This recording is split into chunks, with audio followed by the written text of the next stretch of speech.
คือสิ่งที่บ่แน่นอนความฮักคือตอนที่เคยหอมแก้มเจ้าความฮักคือความเศร้าและน้ำตาในเวลาที่เฮาบ่เข้าใจกันความฮักคือทุกวันที่ได้อยู่น้ำเจ้าความฮักคือคำเว้าที่นุ่มนวลอ่อนหวานความฮักคืออาหารให้หัวใจให้มีกำลังให้ใจได้สู้ต่อไปอยากให้เจ้าฮักคอยเพราะว่าคอยฮักเจ้าอยากให้เจ้าได้หูเอาไว้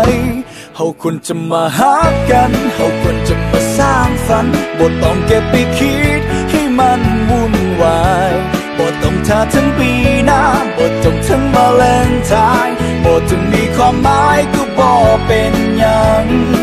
เพียงแต่เจ้าฮักคอยแล้วก็คอย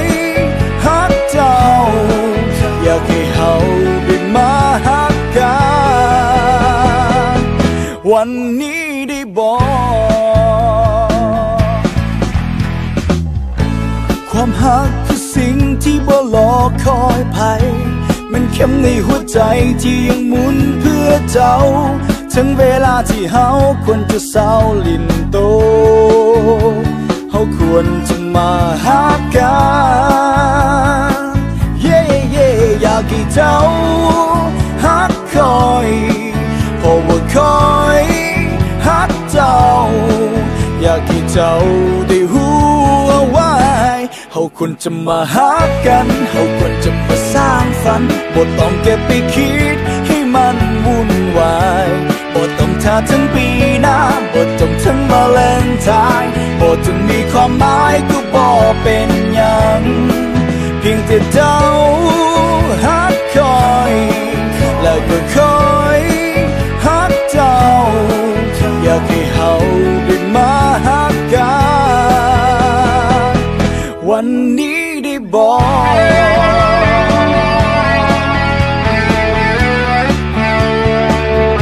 วันนี้ได้บอก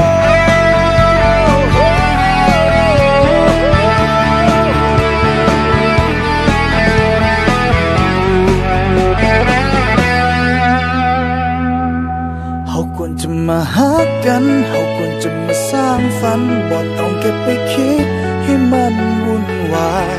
บ่ต้องท่าถึงปีหน้าบ่ต้องถึงวาเลนไทน์บ่ต้องมีความหมายก็บ่เป็นหยังอยากให้เจ้าฮักคอยแล้วก็คอยฮักเจ้าอยากให้เฮาได้มาฮักกันเฮาควรจะมาฮักกันเฮาควรจะมาสร้างฝันบ่ต้องเก็บไปคิดให้มันวุ่นวายบ่ต้องท่าถึงปีหน้าบ่ต้องถึงวาเลนไทน์บ่ต้องมีความหมายก็บ่เป็นหยัง